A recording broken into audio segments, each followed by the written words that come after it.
If you would recall, we've been spending some time looking at the fundamental theorems of calculus, what makes them fundamental theorems of calculus. We kind of jumped into the deep end, went right to the end of the book, looked up all the spoilers, and then we're going to go back and we're going to fill in the details. So we haven't talked about what the curl is. We haven't talked about the divergence of a vector field, but we have a sense that the curl and the divergence are both involving the derivatives of, or the partial derivatives of the vector field f. We see this common theme. The gradient of f is some kind of derivative of a function of more than one variable. The curl of f we saw was some kind of combination of derivatives, some kind of derivative vector of a vector field f. And the divergence is some kind of scalar derivative of a vector field f. Mostly because we want to fit this into what the structure of a fundamental theorem of calculus should be. We think of the original, the integral from a to b of f prime of x dx is f at b minus f at a. We're evaluating or integrating the derivative on an interval by looking at the function at the endpoints or the boundary of the interval. The fundamental theorem of calculus for line integrals has the same kind of structure. If we think of a potential function f, if we look at the gradient of f, we integrate the gradient on some curve by looking at the function at the endpoint or the boundary of the curve. Then we upgrade to Stokes and the Stokes theorem and the divergence theorem, where we have a vector field that we're starting with. And we have two kinds of derivatives of that vector field. The curl of f, the vector curl of the function, the vector curl of the vector field, and the divergence of the vector field. In both cases, some kind of derivative that we're trying to integrate over some set. And we can accomplish that by evaluating the function at the boundary. In the case of Stokes' theorem and the divergence theorem, instead of just subtracting the endpoints, we're looking at a line integral around the boundary of the surface. Or in the case of the divergence theorem, we're looking at some surface integral at the boundary of the solid.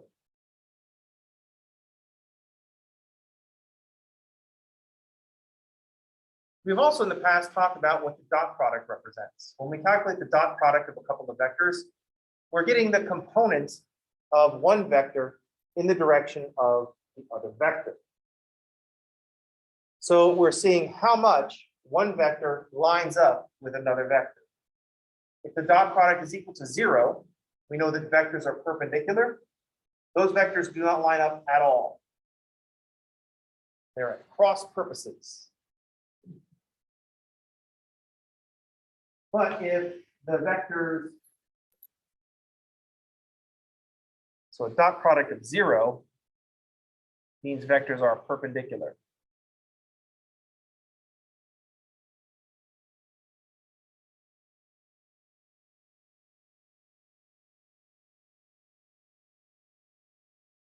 In that case, those vectors do not line up at all.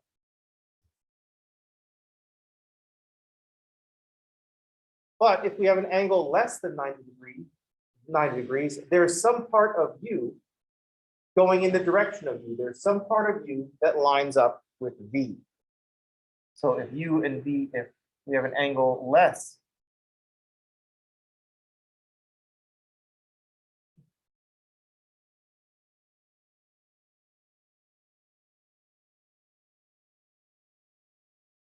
u dot v is going to be greater than 0 because there is some part of u going in the direction of v. And if I have u pointed the other way at more than 90 degrees,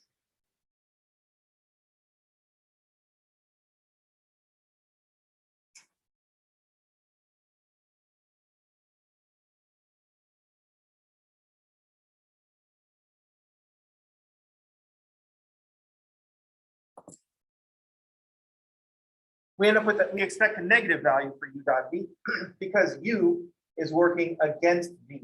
U is going against the direction of v.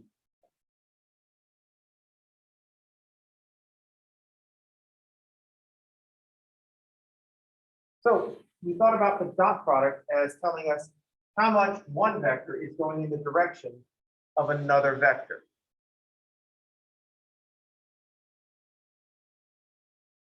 So let's go back to looking at line integrals and start thinking about line integrals as circulation. So we're going to think of the line integral around C of f dot dr. We're going to think of that as the circulation of the vector field around C. Remember what we're doing when we calculate the line integral. We're adding up the components of f that are tangent to C. The dot product is going to figure out what part of f is going in the same direction as C. How much of f is going tangent to C. That's what we're adding up in a line integral. The amount of vector field that is going in the direction of C. If we imagine C as being our path and the vector field F as being the wind that we are walking through, the dot product at each point will be how much of the wind is pushing us along the path.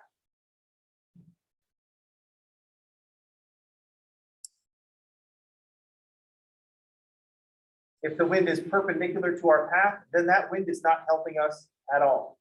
It's not pushing, but it's also not hurting us. It's not pushing against us. It's not pushing us along. Dot product is equal to 0.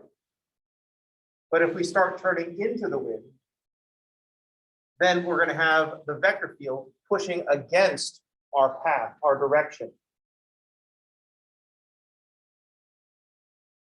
If we turn with the wind, then the wind is going to be pushing us along the path. And then we're going to have a positive value. So we could also think of the line integral as a measure of how much the vector field is aligned with the curve.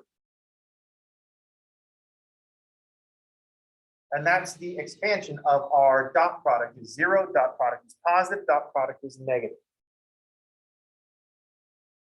One other thing to note that comes up, and I usually forget to mention it, if C is a closed curve, so C is then sometimes we will put a circle around the integral symbol for our line integral. So if there's a circle, you might see this. If you do further, if you look at other sources about line integrals, if C is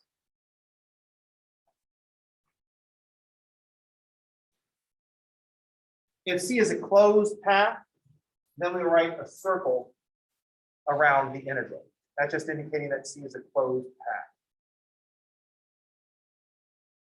If whatever we're working on, we happen to know that C is a closed path, it's a little bit redundant. But if we want to make a statement and we don't want to always have to say that this applies for closed paths, then we'll put a circle around the integral.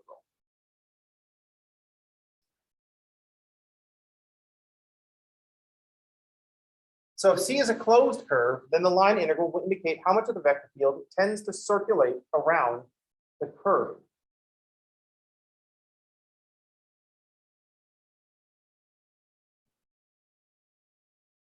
Questions?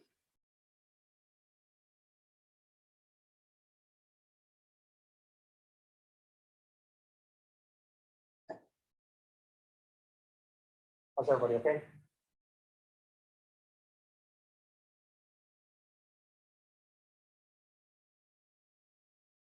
All right. So let's take a look at another aspect of vector.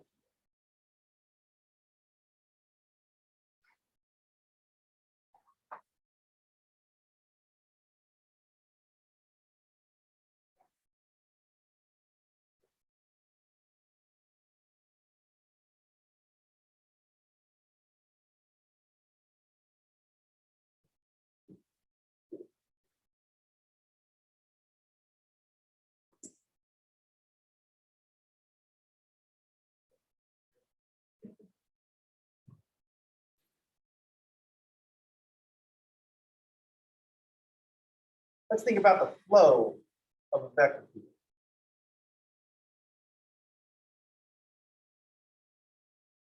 The flow of a vector field would just be a path in the vector field determined solely by the vector field.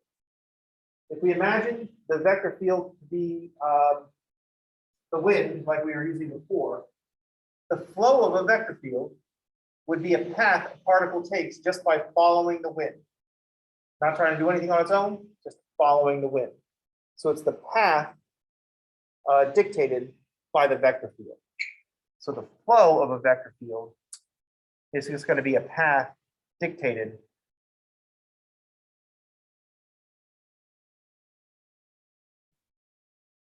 by the vector field.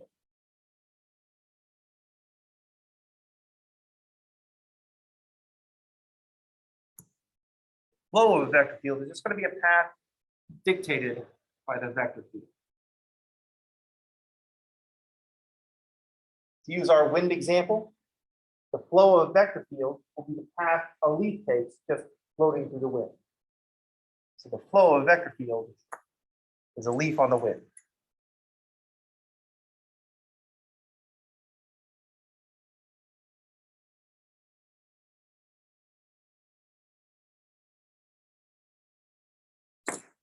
Path of the leaf will be the flow of the vector field. The leaf's not doing anything to move itself, it's just letting the air blow it around. So it will carve out a path dictated by the vector.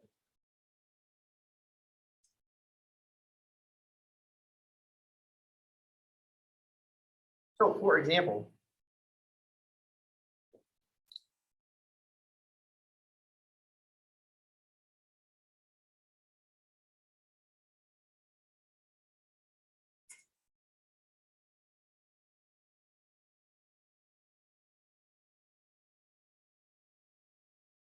think of the vector field yi minus xj. We can imagine at every point of vector, so at the point xy, we're going to draw a vector y minus x.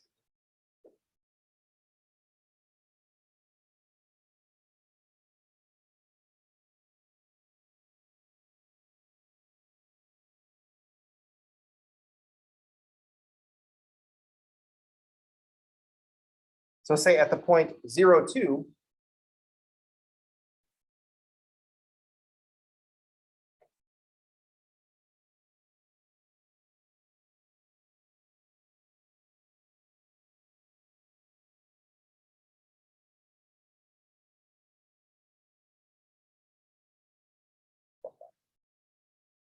so at the point 0, 2, we'll have a vector 2i plus 0j, horizontal.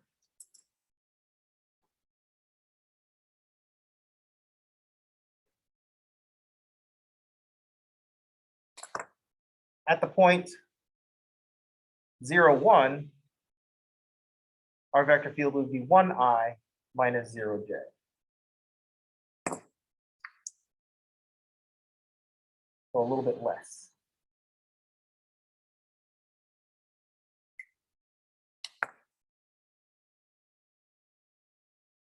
If I pick the point, let's say 2, 0,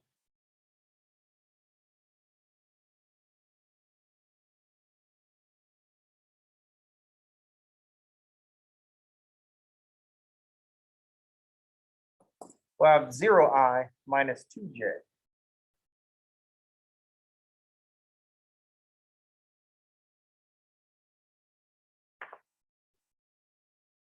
And at the point 1, 0,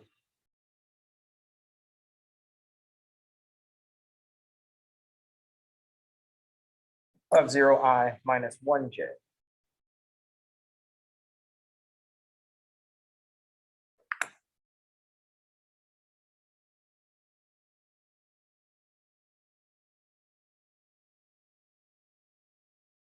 I'm going to get 1 in the middle.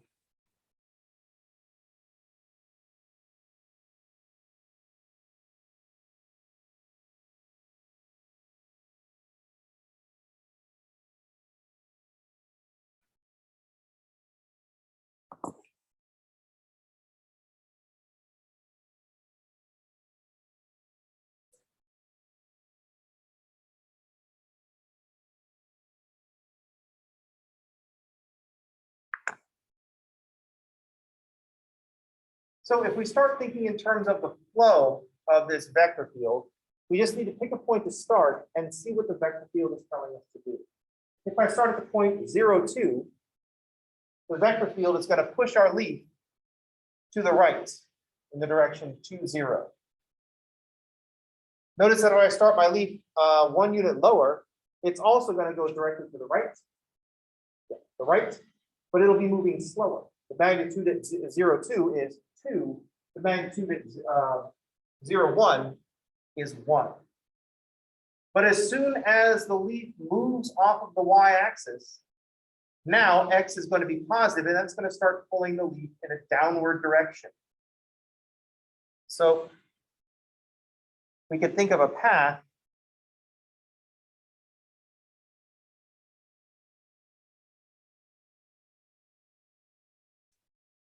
as the leaf gets pulled down. As the leaf gets pulled down, y is getting smaller. The y coordinate is getting smaller. And so the amount of horizontal movement is going to decrease. As x is increasing, the amount of downward movement is going to increase. So if we drop a leaf into our vector field here at the point 0, 2, we could follow this path through the first quadrant.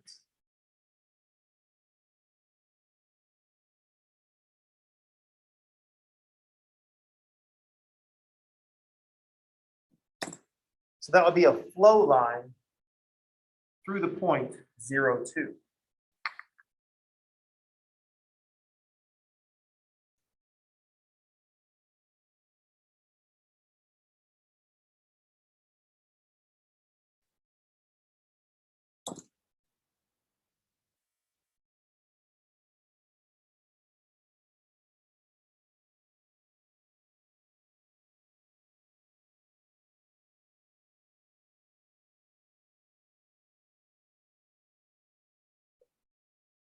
So if you looked at this picture and started guessing, well, are we just going to go in circles? And that, yes, that is exactly what the flow is going to be here.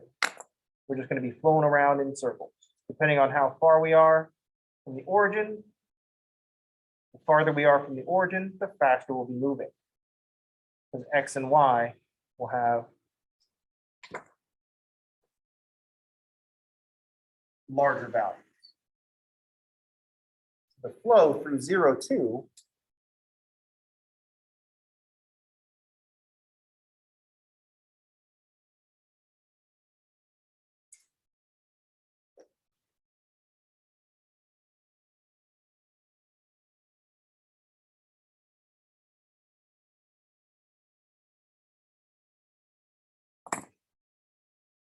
will make this circle traveling clockwise.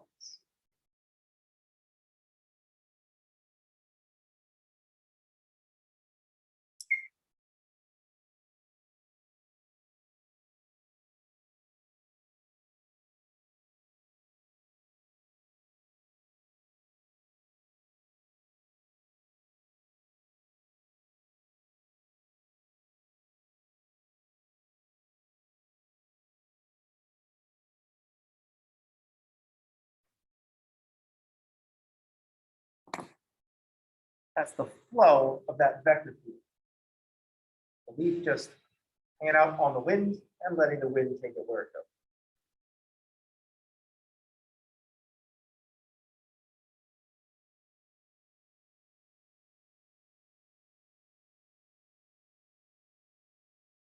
If we come along and try to trace a path through this vector field, at some points, the vector field will be helping us because we'll be going in the same direction as the vector field. And at some points, the vector field might be moving against us. So, for example,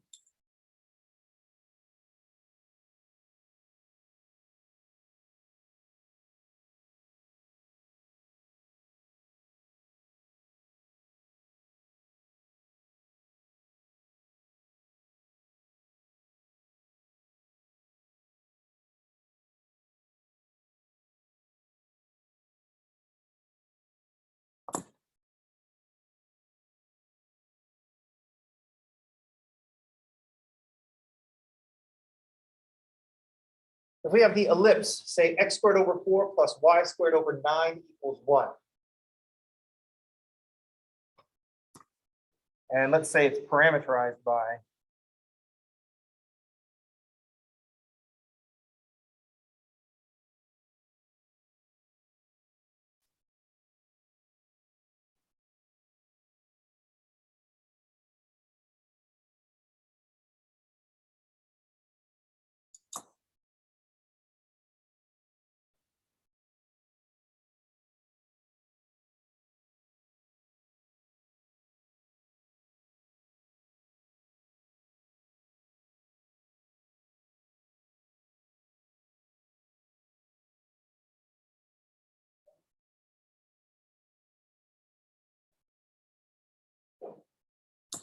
if we think of the ellipse, x squared over 4 plus y squared over 9 equals 1, going counterclockwise, starting at the point 2, 0.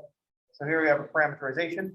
Note that all I did was make the parameterization of a unit circle, but with a radius of 2 in the x direction and 3 in the y direction. I know since they're not the same, it's not actually a radius, but that's what an ellipse is. You just have 2 different radii. I know that doesn't make them radii. It's like plugging in infinity. We don't plug in infinity. We take the limit as x goes to infinity, and that's how we plug in infinity. But we don't want to say that we're plugging in infinity. It would sound unprofessional. Unless everybody in the room has been through calculus, then you can be like, oh, plug in infinity. Because everybody be cool. You know what I mean? Like there's certain things that you can say in certain audiences that you shouldn't say in front of other audiences. We're all cool with this relationship between circles and ellipses. If I make the 4 and the 9 the same, I can multiply through, and that would just give me the radius of the circle. So if it was x squared over 9 plus y squared over 9 equals 1, that's just x squared plus y squared equals 9, circle of radius 3. But if we squish it on the x so that it only goes out to 2, 0 and negative 2, 0, then we'll have x squared over 2, y squared over 9 equals 1. So we make some adjustments to our parameterization. Questions? I usually make mention of that going from equation of ellipse to an equation of a circle because we don't often spend a lot of time with conic sections.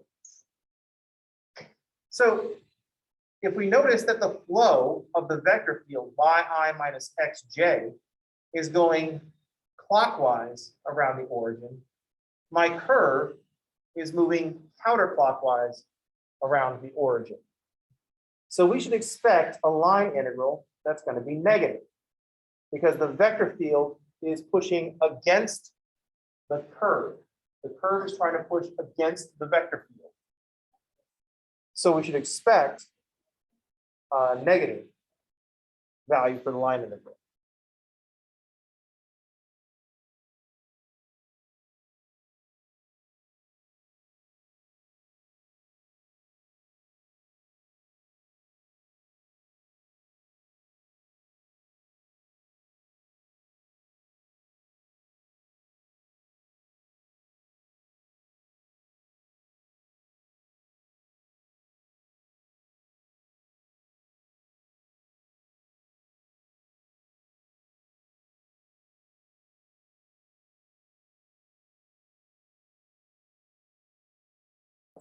So we're going to expect the line integral to be negative since the curve and the vector field are going in opposite directions.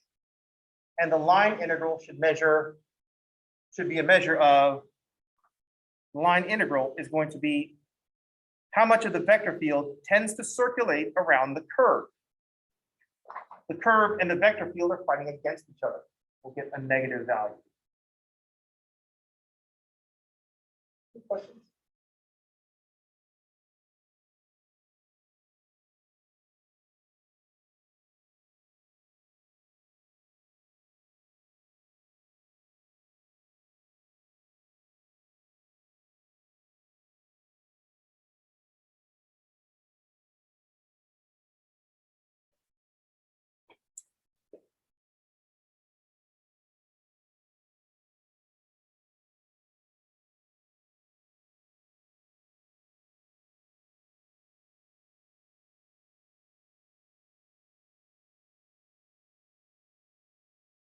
Here's some line integrals that will help us explore this idea. So the same vector field.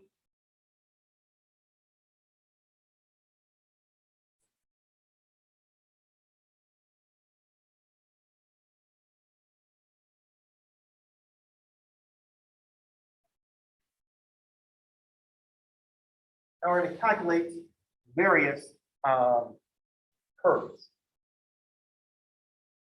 Calculate line integrals for various curves. Some going with the flow, some going against the flow.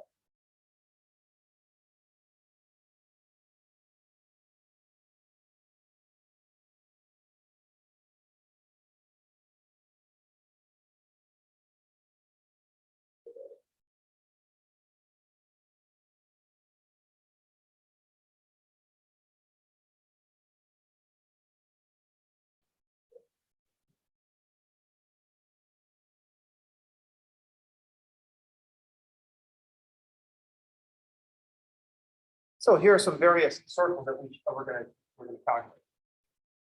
Circle of radius 1, clockwise. Circle of radius 2, clockwise. Remember, the flow of this vector field is circular.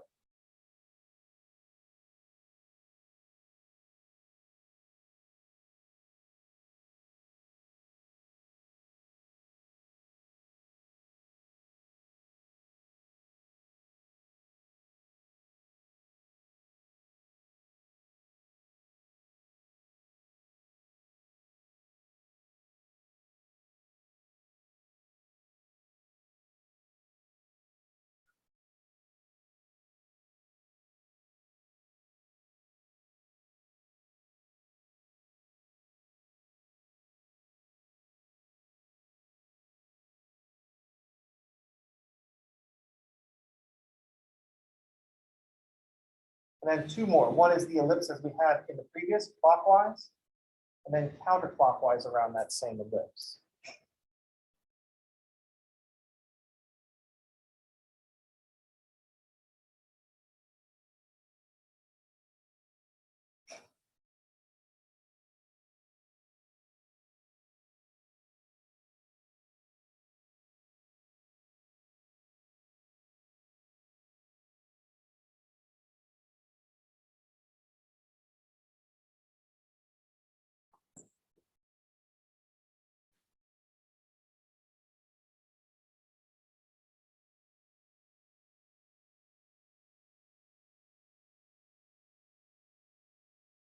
So we know what the flow of the vector field is. The flow of the vector field is circles. What's the difference if we go around a circle of radius 1? We go with the flow just around the circle at radius 1. What happens if we go with the flow around the circle of radius 2? 3 and 4 are just the reverse of 1 and 2. So we should speculate about what should happen if I just reverse the direction of my path. Then we should make a calculation to verify that our speculation was correct. And then we'll see what happens if I take the ellipse. So instead of just going radius 2 in the x direction, keep the radius 2 in the x direction, change to radius 3 in the y direction. What's going to happen?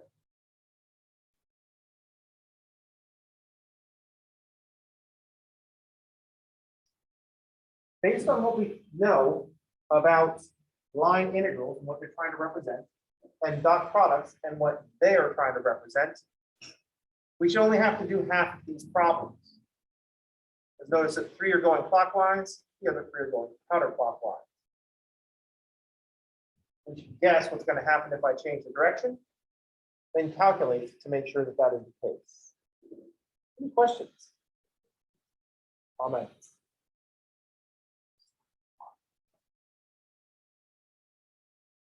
All right. This is our plan for thinking about circulation in line integrals as circulation. Then we're going to start to get into, we can start describing what curl is in terms of circulation. Questions, comments, thoughts, snide remarks, astounding observations, fun stories from spring break.